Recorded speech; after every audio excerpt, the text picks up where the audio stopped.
Hello, everybody. Tracy, Mrs. JDog Flanagan with you here today. I'm the co-founder and senior vice president at JDog Brands. Welcome back to another exciting episode of Tactical Treasures podcast, sponsored by the JDog Foundation.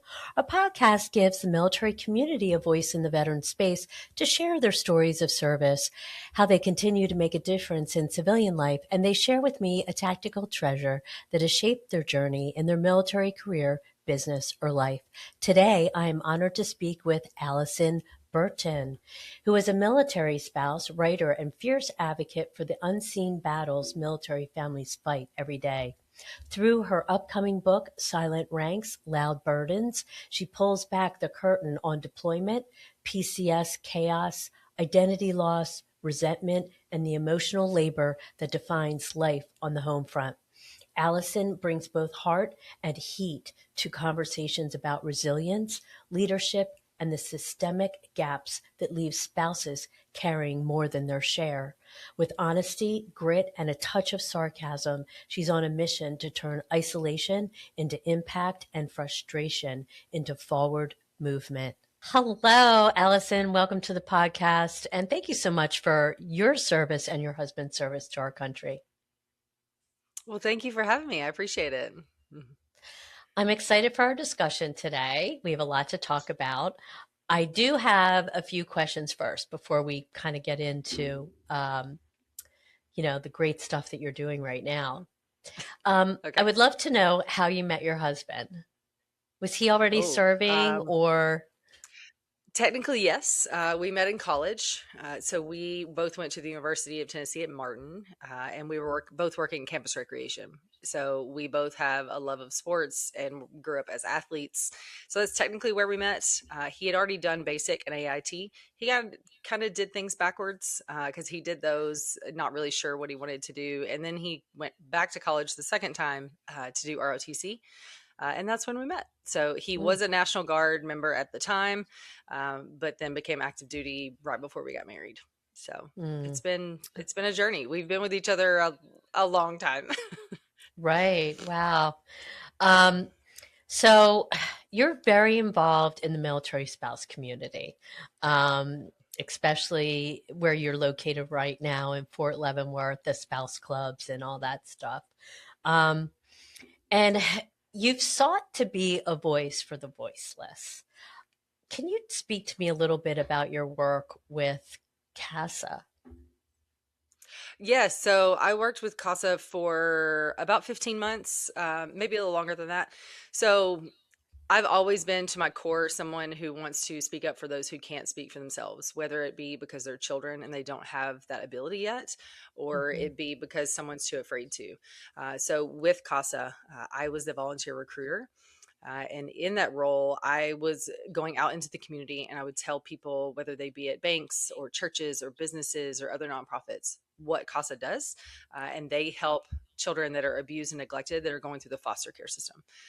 So within Leavenworth County, we were helping over 200 kids a year, which was, it's way too many. I mean, one is too many that are dealing with Right. that. But it was amazing because we got to raise money for them to provide services that are at no cost to them, whether it be, we had therapy in our office for kids that were dealing with trauma. We also had forensic interviews. So we did a big Christmas program. So it was definitely something that hit my heart and made me so excited to help, because these children don't deserve what they were dealing with. You know, they got dealt a bad hand and we were trying really hard to help them. Yeah. And that is a good segue because you kind of took this a little bit further in as far as now being a voice for military spouses.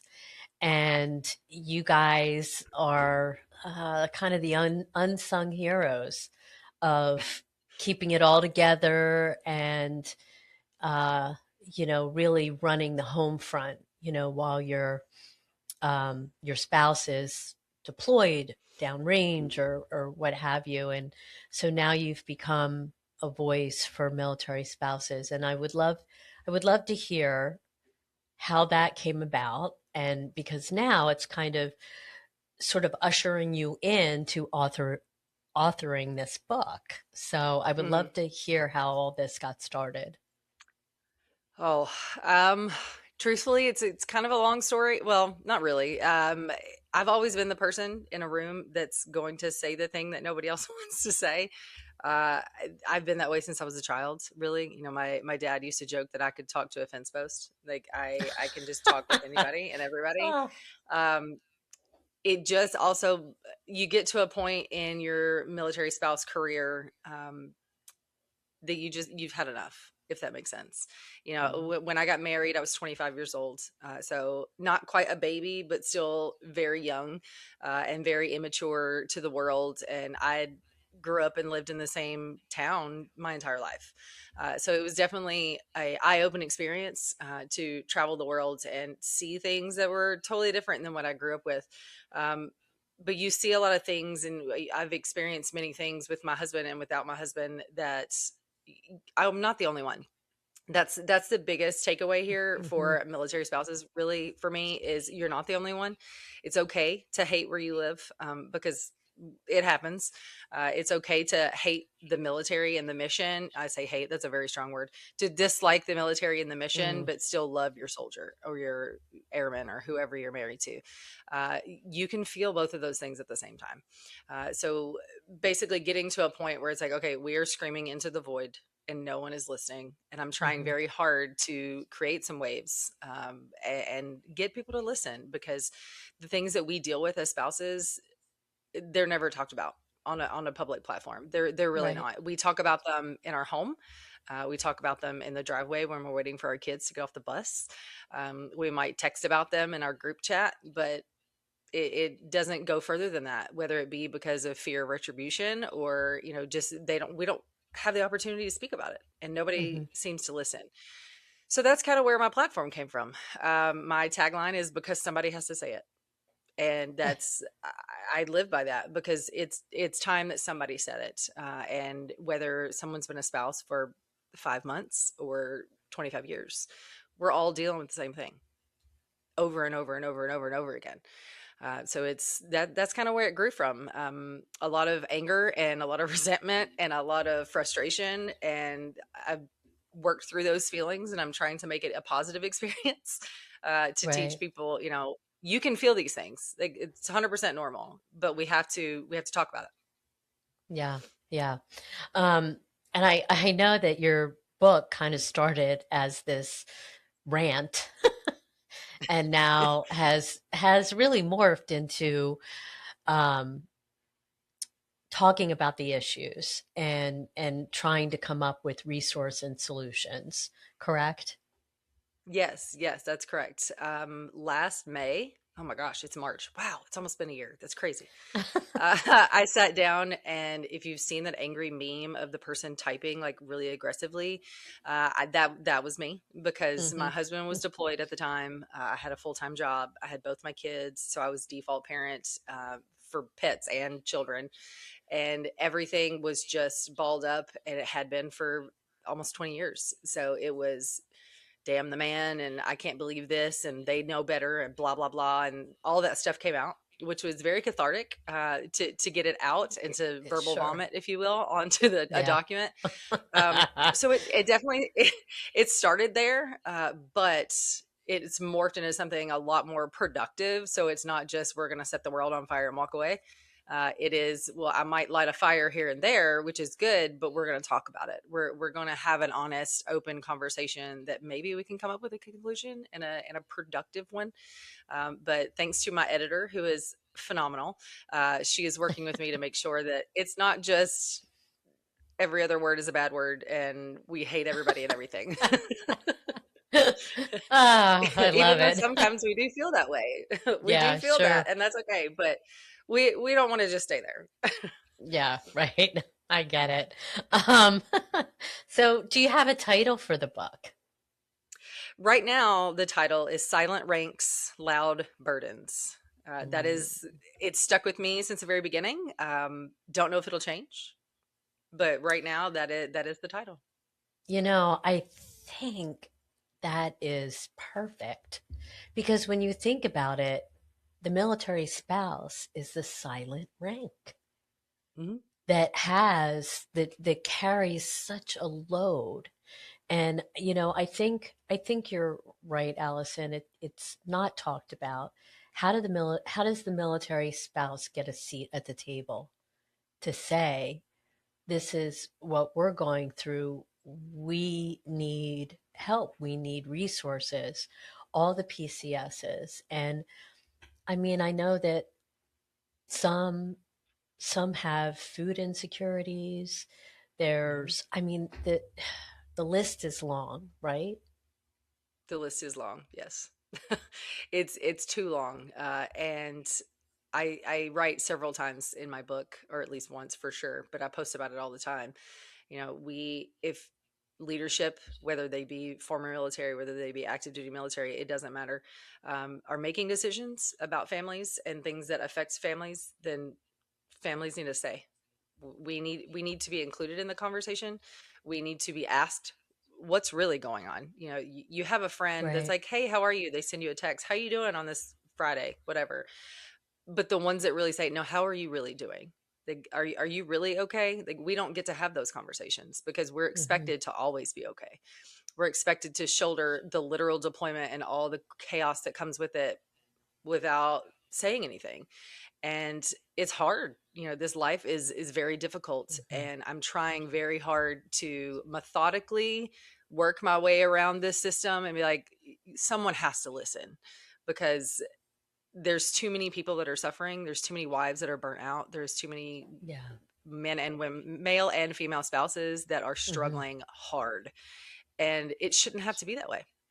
It shouldn't have to be that way. If our organization, because the military is an organization, um, Hmm. if it was really family first, then they would not leave us in the dark, because Yeah. that's kind of what we do. They're like, oh, you have a poster in a building that tells you where you can go. Well, how good is that when people don't leave their house?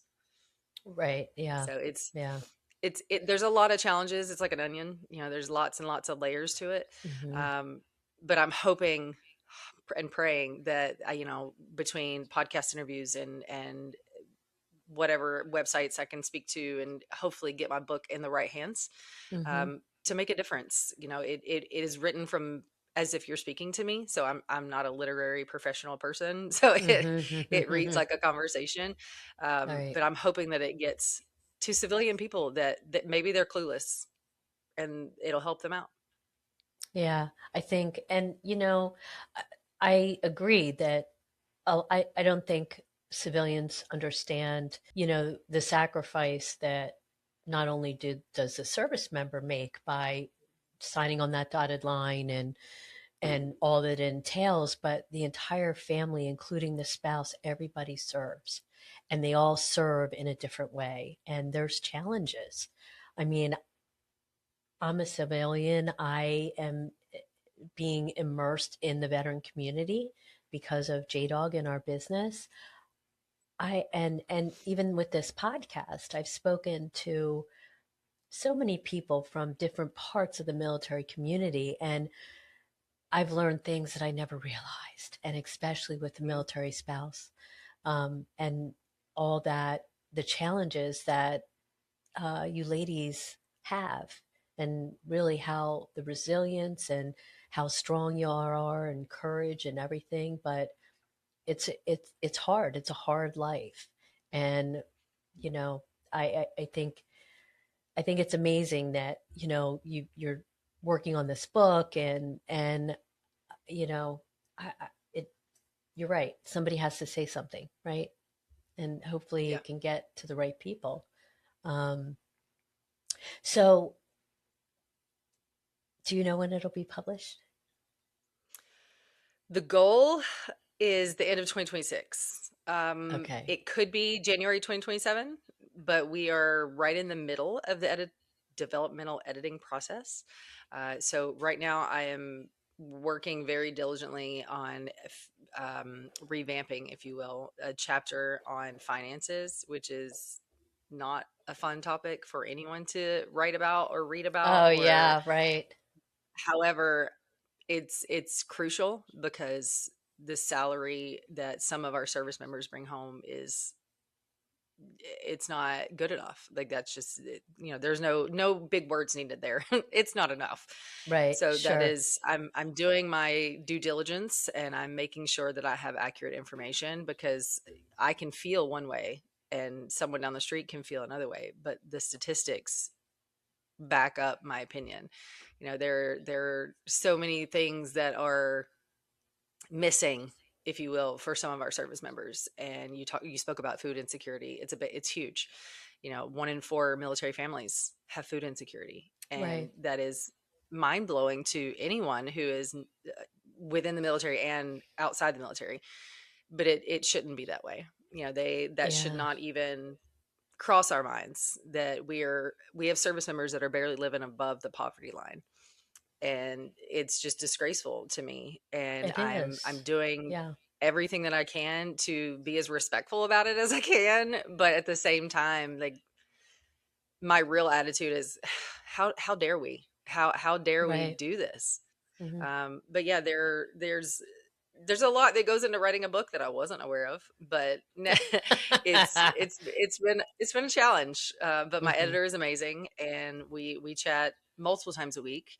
Hmm. But yeah, the goal is the end of this year, hopefully, no later than January. Hopefully, cross our You fingers. spent years following a mission. You understand discipline, grit, and the power of a team. But what happens when the uniform comes off? For the veteran and the military family, the desire to serve doesn't just disappear. At JDog, we don't just offer a job, we offer a new mission. We provide a proven path for you and your family to own a business that operates on the values you live by: respect, integrity, and trust. Join a national brotherhood of veterans and military families who are reclaiming their futures and leading their communities. Your next chapter isn't just about a career, it's about building a legacy. To learn more, go to jdog.com. Yes, you might have touched on this a little bit, but maybe you can expand on it. What do you hope to accomplish with the publishing of the book? Whose hands do you want to get it into? The first thing that comes to mind, because this is really why I wrote and am writing the book, is any spouse, male, female, it doesn't matter. It doesn't matter if they've been a military spouse for a year or 33. It doesn't matter. I want them to read the book and feel seen and feel validated and feel heard, Hmm. because that's a huge issue in our culture. Is you're either complaining because you don't like what's given to you, or you're causing a problem if you speak up. Like, there's very little or no middle ground. And so I really hope that military spouses, it falls into their hands and they're like, oh, this right here, this, say it for those in the back, like this right here, this is it. So that is my number one goal, is Hmm. for other spouses to be like, yep, everything same.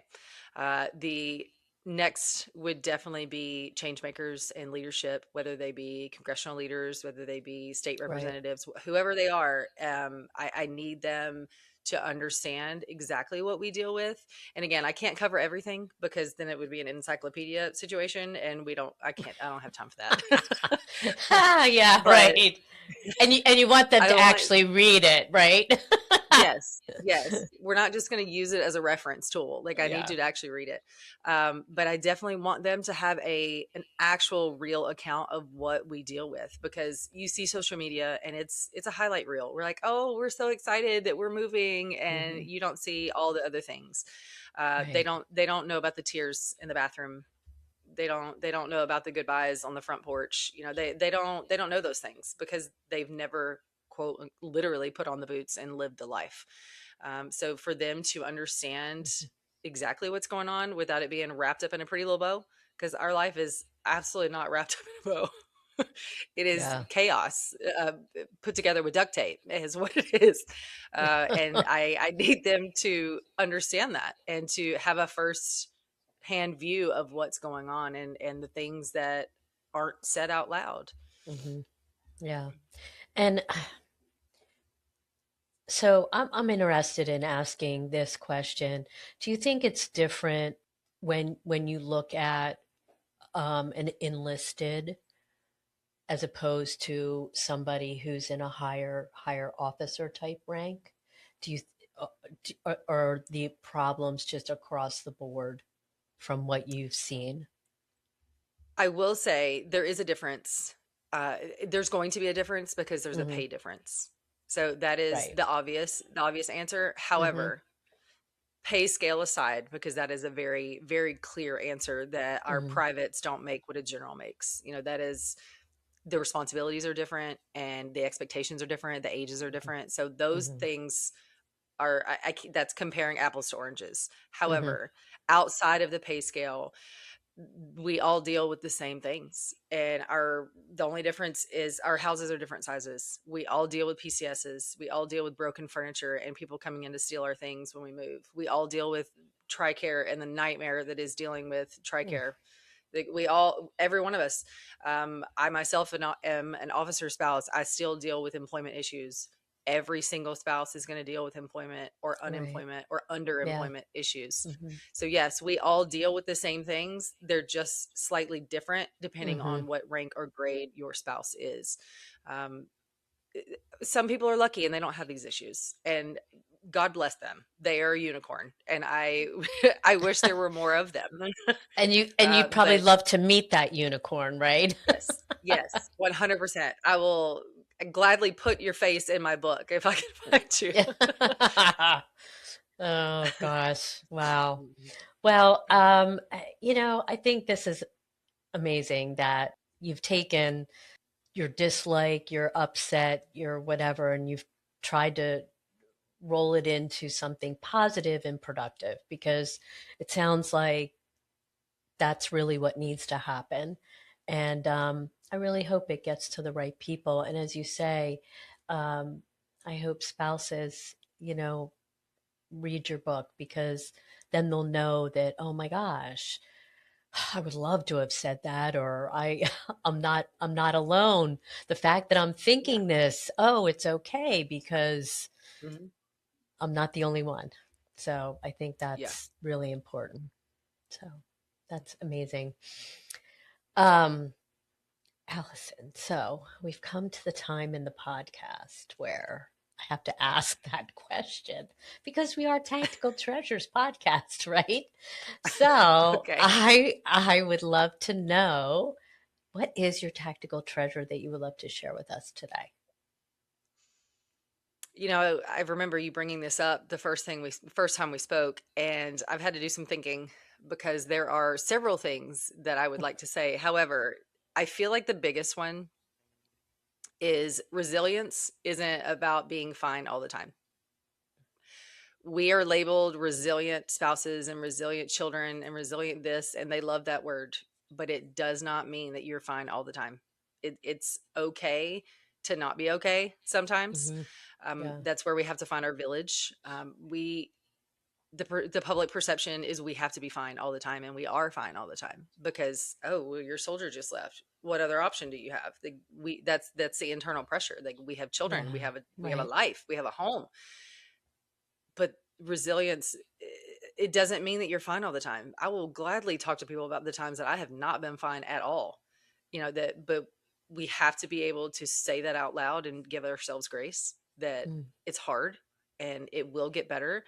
And if you need professional help, that's totally fine. If you need to cry on a neighbor's shoulder, wonderful, do that. Find them, take the dog for a walk, whatever those things are. But this life is very hard, but we still choose to keep doing it. And Mm. that is the resilience in itself. It's not always putting on a pretty smile and putting on a pretty dress and showing up and you're like, everything is fine, when it's falling apart. Like, it's okay to be in your sweatpants with your hair on top of your head some days. Like, it's okay. Um, Yeah. Definitely the perception of having to be fine and holding it all together, if you will, Hmm. it's crushing so many people because Yeah. it's fake. We're all struggling, and it's okay to say that out loud. This is, especially right now, the climate is Hmm. horrible, and the morale is all over the place, and Right. nobody Sure. knows what's coming and going, and it's very tense right now, and Hmm. it's okay to just not want to talk about it. If you don't want to talk about it for 24 hours, you do that. um, you don't have to be Yeah. fine all the time. Yeah. That's I really, I feel like that's one of my biggest pieces of advice, Mm-hmm. because we all hold that and we all wear that as armor. You're like, it's good. Don't ask me any questions about anything. Everything is good, even when you're Oh, absolutely falling apart on the inside. yeah. It's real and it's okay. Hmm. Yeah. I love that. That's a great tactical treasure. Um, and a great words of wisdom too. And I would ask any advice, more little nuggets for your fellow mil spouses that are struggling with military life. The next thing really that comes to mind is isolation. Mm, We isolate ourselves, whether we do it intentionally or unintentionally, and it is a definite silent battle. It is something mhm, that it can come on from a multitude of reasons, whether it's mental health, whether it's the location and where you live, whether it's your culture. There are a lot of different reasons why isolation happens. People see the uniforms and they're like, "Oh, we're patriotic and we're excited," but they don't know that how many holidays our soldiers have missed. They don't know how many nights that we are absolutely falling apart because we can't get our baby to sleep and we don't know what to do and we don't have anybody to help us. We're trying to survive alone, and it's hard. And that is something that's very prevalent in the military spouse community, mhm, and it's crushing. It's absolutely crushing because there are too many people, I mean, men and women. They're like, who do I talk to? I don't have anybody to talk to. None of these people are right. like me. And it's very hard. In writing this book, I was able to speak with a woman named Lydia, and she runs the Foreign Spouses nonprofit. Mm, And it had never dawned on me, as long as I've been around this lifestyle, that foreign born spouses have even more of a struggle than American born ah, spouses. yes. Yeah, I mean, you're we right. have lived in Germany, and it was difficult for me because obviously I don't speak the language, yet Hmm. there's still American things on the installation to make us feel comfortable. And in speaking with her, she was like, "You have no idea." So she educated me, which was a blessing because they are now included in my manuscript because Hmm. they deserve a seat at the table also. So Right. imagine, not only are you in a new city, in a new state, in a new country, but Hmm. nobody speaks your language because you weren't Yeah, born here. right. So it's isolation is awful. It, Yeah. it's a very, very big problem in the military spouse community, which Hmm. is, I'm an extroverted person, so I Right. can walk into a room and be like, "So, who wants to have a conversation today? And are we talking about the weather? Are we talking about football? Are we talking about our children? What are we talking about?" Right. But not everybody can do that. Right. That's not Sure. a lot of people are more introverted, and that's perfectly fine. But they Hmm. need help. They need connection. We are humans. We thrive on connection. Right. But isolation is a big problem, and there's not enough resources. There's some places there aren't any, Mm. and it's bad. So It's you, very yeah. important. So you would recommend, trying to get involved with spouse clubs and whatever resources that you can find where you're located, correct? I would, yes. Not everybody is down for a spouses club. I totally understand. Like, some people's eyes are twitching when they hear, the word spouses club because they're like, "Oh." But even if they, it comes with good and the bad depending on where you are. But Mhm, even if it's walking your dog and you happen to see somebody walking their dog at the same time, or you're at the playground with your toddler, you could meet people anywhere, at the coffee shop. It could be very quiet and you're just sitting there reading a book together. You don't have to have a conversation. But reaching out to people while it's hard, especially when they're a stranger, it's so important. It's so very important. I've seen posts on spouses pages are like, "Hey, I like this and I'm this old and who wants to be my friend?" Like, yeah, right. so Yeah.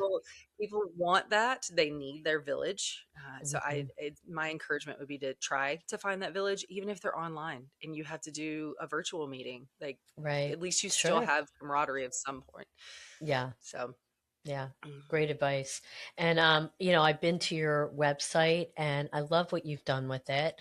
You thank have a you. whole section for like resources for PCS moves and Mhm. so all that resource section is companies and organizations that you've used yourself and vetted.